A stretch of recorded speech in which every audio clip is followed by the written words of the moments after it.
Hi, I'm Jay Goldman, and you are watching Mr. Mobile. Today we're going to take a look at the Palm Pre app catalog. So if you've been paying any attention to the media lately, especially the coverage around the iPhone, then you're familiar with the concept of apps. In fact, you've probably heard Apple's refrain, there's an app for that. Well, it turns out there's an app for that on other platforms as well, although they'd probably prefer if you didn't know that. And there are now app stores available for the BlackBerry, for Android, and for the Palm. The Pre is new to the market, as is WebOS, so the app catalog that runs in here is actually fairly empty at the moment. They are definitely going to address that, and there's been quite a lot of interest from developers in producing applications for the platform. Right now, when you go in there, you're not going to find a whole lot. There are some things that are definitely worth downloading, but what you will find is actually a very nice experience. Palm's done a pretty good job of making it browsable and searchable and easy to find things that you might be looking for. The app catalog itself is in beta, so right now when you go to it, you'll actually see a beta label across the top of your screen, and you'll also find that you can't pay for anything because all the apps are free, so you probably won't object to that point very much. They will be releasing it as sort of a fully featured product, and it will obviously grow with apps over time, and there will be pay features in there so that you'll actually be able to sort of buy premium apps. For now, they're all free.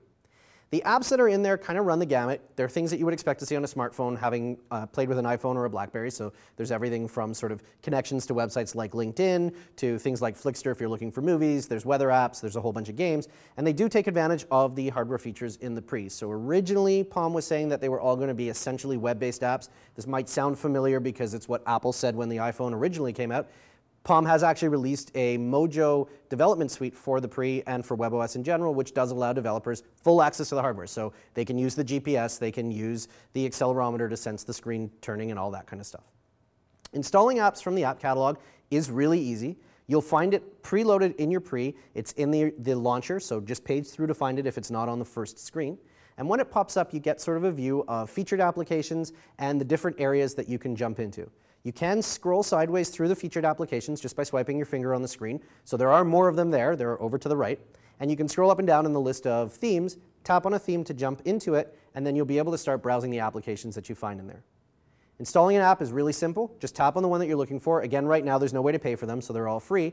It will prompt you to let you know if the application is going to need access to your hardware. That's a security feature in there just to make sure that you're totally comfortable giving it access to the features on the phone that it's looking for. Grant it whatever it's looking for. It'll go and download the application, and then it'll install it, and then you can run it. Pay attention to the notification area at the bottom of your screen when you're downloading. It will actually keep you up to date so you can go and do other things on your phone. Don't forget that the Pre does support multitasking, unlike some other smartphones we may know. So look for the notifications that appear along the bottom so that you can sort of tap on them and get an update on the downloading and installing. And once it's installed, it'll be in your launcher and you can run it from there. I'm Jay Goldman. This has been Mr. Mobile. Thanks a lot for watching. Check us out on butterscotch.com for past episodes, and we'll catch you next time.